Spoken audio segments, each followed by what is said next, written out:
Bismillahirrahmanirrahim. Assalamu alaikum. It is exactly 10 o'clock, and we're now going to be joined by Shamima Kola Poonan. She's here to share a story about her family, particularly her grandson, who suffers from a condition called cystic fibrosis. It is a genetic chronic illness that mainly affects the lungs. So she's going to share her story with us. Let's open our hearts, our minds, and our pockets to this family, and let's see how we can truly listen to, understand the story, and become a part of the healing journey of Mikaeel Poonan. Assalamu alaikum to you, Shamima. Welcome to the program. Walaikum salam. Salam alaikum to all the listeners and to all the show hosts as well. Shamima, I don't even know where to start. All I can say is that you're very brave to talk about this. And from what I have read, your family has truly been through a very, very difficult time. May Allah subhanahu wa ta'ala make it easy. May Allah accept all of your du'as, inshallah. Tell us about Mikael's journey with cystic fibrosis. Cystic fibrosis, like you mentioned, is a genetic disorder, not to be confused with fibrosis. Many people do get confused. So this is, parents have to be carriers of two recessive genes. If one parent is a carrier, then the child would not be a sufferer. So Mikaeel carries the delta F508 gene from his father's side. And then it took a very, very long time for them to actually diagnose the other gene from our side of the family. It took them 13 years. Mikaeel is the only child that carries this recessive gene. So when he was born, it took us a while to get his diagnosis. It was mainly perceived to be a Caucasian disease. And that's where the confusion came in. And Mikaeel used to be dehydrated all the time. And it was first thought to be a kidney disorder. It took us 1.5 years to get to the nephrology clinic in Joburg Gen. And while they were drawing blood for him there, we actually mentioned to the doctor that he's very salty. And she actually licked his forehead and decided that she has to test him for cystic fibrosis as well. Sure. And those tests were all positive. And that's when our devastation began. Because when we were told the life expectancy of CF kids, it would be 6 to 10 years of age, and we had to make lifestyle changes. We actually lived in Mafeking at the time, and it was very hot for him there. So we as a family decided to relocate to Johannesburg, which was the best thing we could have done for him.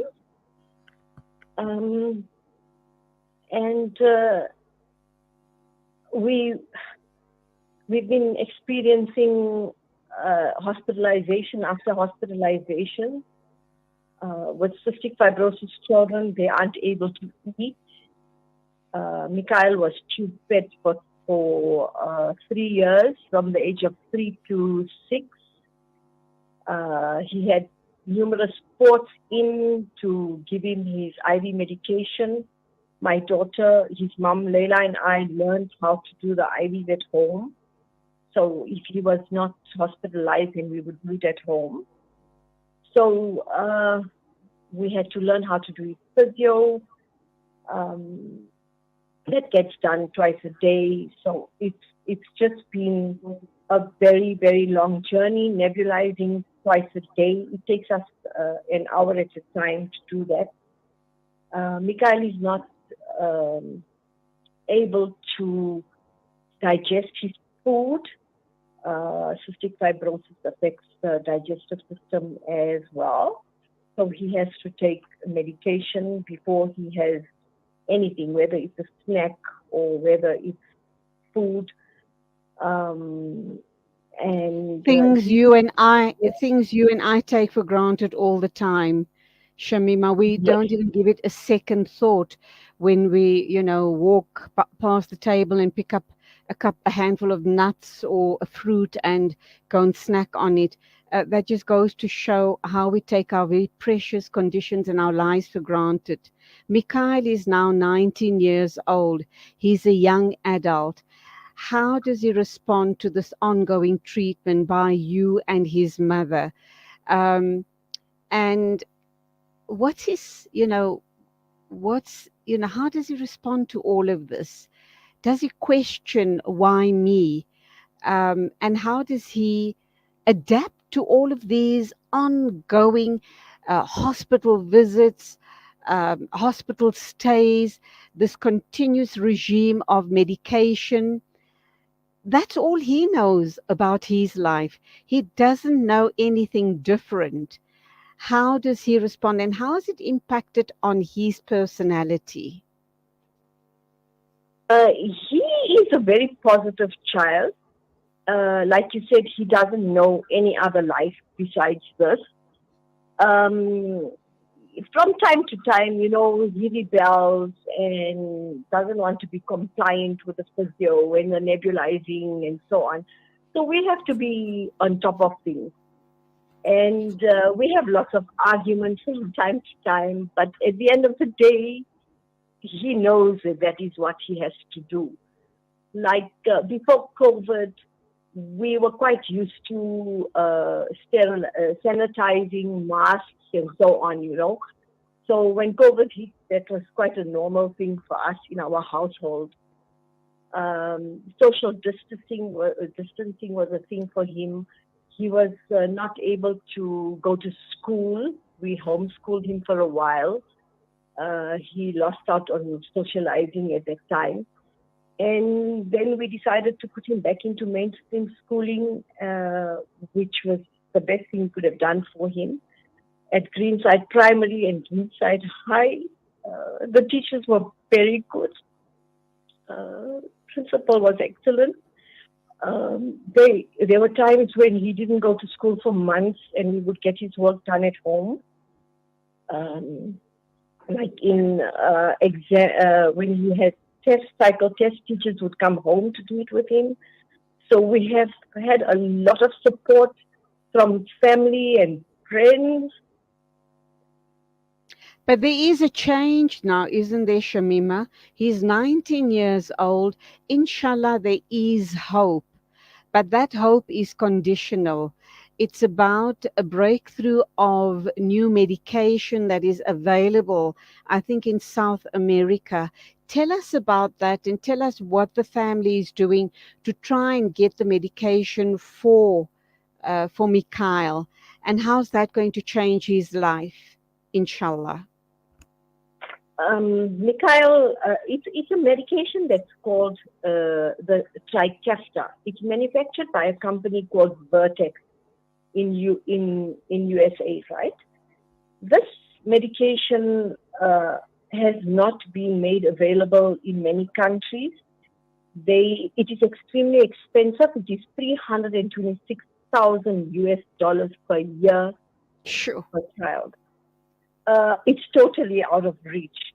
That's about 5 million rand. So now in South America, there is a company called Gador, and they're manufacturing the generic, which is called Fixaca. Mm-hmm. And that is available to us at a cost of 600,000 rand for a year.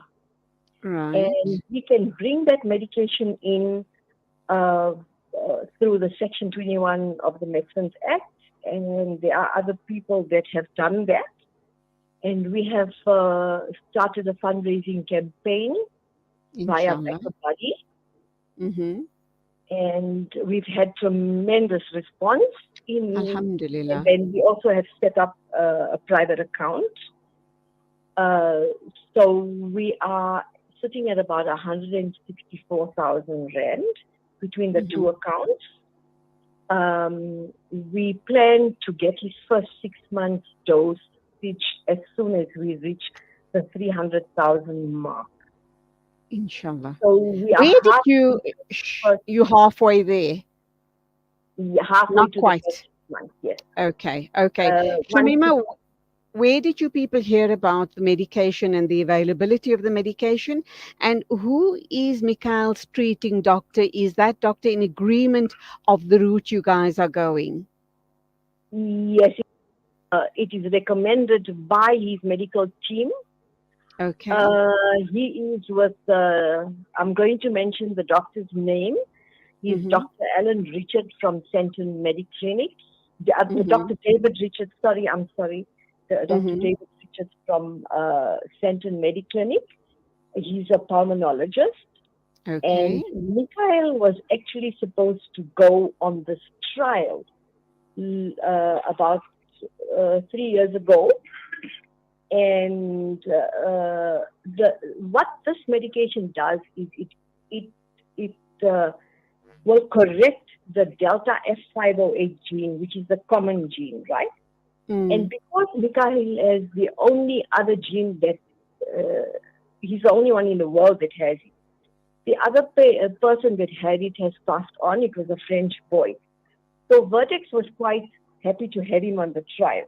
But when COVID came, they abandoned the trial. Oh, no. In South Africa, rating us as a third world country and so on. So we haven't managed to pick up on that. There is actually countries that have taken Vertex on. South Africa, we are one of them. Ukraine, India, as well as Peru. So it is well documented. If you Google Trikafta, there's a petition that's going around as well. So we're doing this in conjunction with his medical team. So Shamima, once Mikaeel gets his entire year's meds for this year, inshallah, does that mean that he's now on the path of recovery, or will he have to be taking this meds for the rest of his life? He'll be taking it for the rest of his life. What this medication will do is it's going to correct the one gene, the delta F508 gene. Right. So when that happens, he then becomes a carrier and not a sufferer. Okay. So he'll be able to lead a relatively normal life, but he will be taking this for the rest of his life. Yes, he will have to be taking it for the rest of his life. So we and the doctors are also talking to the insurance, medical insurance people. Once he does well on it, then they will come to the party to fund us there onwards. Inshallah, inshallah. Ameen. Okay, I'm going to have to wrap up now. My heart goes out to you and your family, very especially Mikaeel. I think you and your daughter and your support system sound absolutely amazing. For a grandmother to be supporting her daughter and her grandchild in this way says that you are an absolute amazing person. Allah accept all of your du'as, inshallah. Where and how can our very generous listeners and viewers of Salam Media make a meaningful contribution to this medication so that inshallah Mikaeel can have a shot at as normal a life as possible? Like I said, we have the Back a Buddy campaign. Right. And we have also set up an account for this very purposes. So if I don't know whether you want me to give out my phone number, if people want. Yes, please give me your phone number. Okay. That would be the easiest, and they can get all the details from you. Gee, that will be good. Jazakallah. It's 082 082 533 533 43 43 56. 4356. And so that number for Shamima Kola Poonan, who is the grandmother of Mikaeel Poonan, suffering from cystic fibrosis. It is a genetic chronic illness that mainly affects the lungs. The family has launched a Back a Buddy campaign, and obviously they're having to raise 600,000 rands for a year's supply of the medication to get Mikaeel started on a normal a life as possible. Please, dear listeners and viewers of Salam Media, we do know that you have huge hearts and deep pockets. Please make a meaningful difference in this young man's life and in the lives of his amazing supportive family. And the number once again, 082 533 4356. Shamima Kola Poonan, the grandmother to Mikaeel Poonan. It is Mubarak days. It is the night of Al Isra wal Miraj on Saturday.